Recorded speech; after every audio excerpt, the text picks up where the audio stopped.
क्या आप जानते हैं आज से लगभग 1500 साल पहले भारत में ज्ञान का ऐसा केंद्र था जहां पढ़ने के लिए लोग हजारों किलोमीटर दूर से आते थे। यह जगह थी नालंदा विश्वविद्यालय, दुनिया का पहला रिहायशी विश्वविद्यालय। लेकिन इसकी कहानी सिर्फ ज्ञान की ही नहीं बल्कि विनाश और पुनर्जन्म की भी है। नालंदा विश्वविद्यालय की स्थापना 427 ईस्वी में गुप्त वंश के राजा कुमार गुप्त प्रथम ने की थी। यह आज के बिहार राज्य में स्थित था। यह कोई साधारण पाठशाला नहीं थी बल्कि एक ऐसा विश्वविद्यालय था जहां छात्र और गुरु एक साथ रहते, पढ़ते और बहस करते थे। इसी वजह से इसे दुनिया का पहला रेजिडेंशियल यूनिवर्सिटी कहा जाता है। नालंदा का पुस्तकालय इतना विशाल था कि उसे 3 भागों में बांटा गया था। कहा जाता है कि पुस्तकालय की इमारत 9 मंजिल ऊंची थी और उसमें लाखों पांडुलिपियां थी। ये किताबें ज्ञान का ऐसा खजाना थी जो आज भी मानव इतिहास में अनमोल मानी जाती हैं। लेकिन हर महान कहानी का एक दुखद अध्याय होता है। कहा जाता है कि 1192 के आसपास जब बख्तियार खिलजी बिहार और बंगाल की ओर बढ़ रहा था, लगातार युद्ध और थकान के कारण वह एक गंभीर बीमारी की चपेट में आ गया था। तेज बुखार, कमजोरी और ऐसा दर्द कि घोड़े पर बैठने लायक भी नहीं बचा था। उसके साथ मौजूद फारसी हकीमों और सैनिक चिकित्सकों ने हर दवा आजमाई लेकिन कोई असर नहीं हुआ। इसी दौरान स्थानीय लोगों ने बताया कि इस क्षेत्र में नालंदा और आसपास के विहारों में ऐसे वैद्य हैं जो जड़ी बूटी और शरीर के गहरे ज्ञान को समझते हैं। पहले तो खिलजी ने इसे ठुकराया, उसके लिए ये गैर इस्लामी था। लेकिन जब दर्द असहनीय हो गया और जीवन संकट में दिखा तो उसने अनुमति दे दी। जब वैद्य आए तो उन्होंने बीमारी पहचान ली। उन्होंने कहा इलाज संभव है लेकिन एक समस्या थी। खिलजी किसी ऐसी दवाई को सीधे स्वीकार नहीं कर रहा था जो गैर इस्लामी ज्ञान से आई हो। जब वैद्य आए तो उन्होंने बीमारी पहचान ली। उन्होंने कहा इलाज संभव है लेकिन एक समस्या थी। खिलजी किसी भी ऐसी दवा को सीधे स्वीकार नहीं कर रहा था जो गैर इस्लामी ज्ञान से आई हो। तभी वैद्यों ने एक उपाय सुझाया। उन्होंने कहा अगर दवा को आपके पवित्र ग्रंथ पे रखकर दी जाए तो क्या वो स्वीकार करेंगे। दवा को कुरान के ऊपर रखकर खिलजी को दिया गया। दिन बीते और धीरे धीरे खिलजी की हालत सुधरने लगी। बुखार उतरा, ताकत लौटी और वह मौत के मुंह से वापस आ गया। वह ठीक हो गया।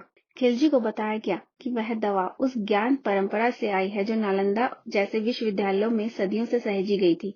खिलजी चुप रहा। उसके मन में एक विचार जन्मा, अगर यह ज्ञान मेरी जान बचा सकता है तो मेरी सत्ता को खत्म भी कर सकता है। उसी क्षण खिलजी ने फैसला कर लिया, इस ज्ञान के स्रोत को जिंदा नहीं रहना चाहिए। सबसे पहले निशाना बनता है नालंदा। जब सैनिक नालंदा में घुसे तो उन्हें समझ नहीं आया कि यह किला है या आश्रम। कोई हथियार नहीं, कोई सेना नहीं, सिर्फ किताबें और मौन में डूबे विद्वान। फिर मशालें उठती हैं, विश्वविद्यालय को जला दिया गया और पुस्तकालय में आग लगा दी गई। कहा जाता है कि किताबें इतनी ज्यादा थी कि आग 3 महीने तक जलती रही। उस आग में हजारों वर्षों का ज्ञान नष्ट हो गया।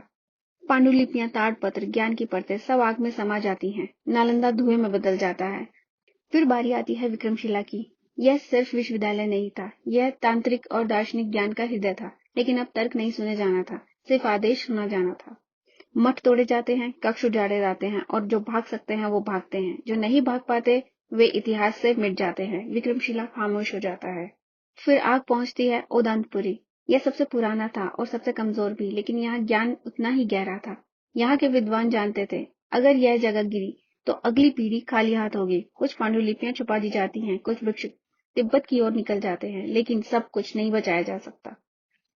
ओदंतपुरी राख बन जाता है। नालंदा का विनाश सिर्फ एक इमारत का नहीं बल्कि पूरी मानव सभ्यता के ज्ञान का नुकसान था। इसके बाद नालंदा लगभग 800 साल तक इतिहास के पन्नों में गुम रहा।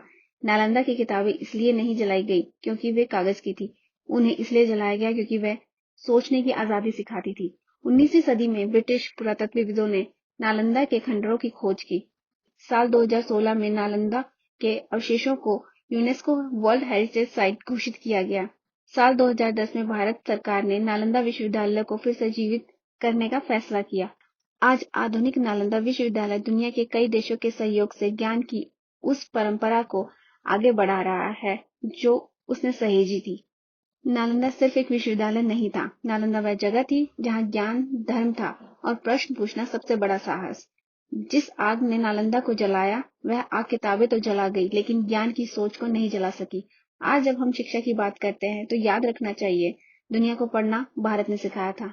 नालंदा गिरा नहीं था, नालंदा को गिराया गया था।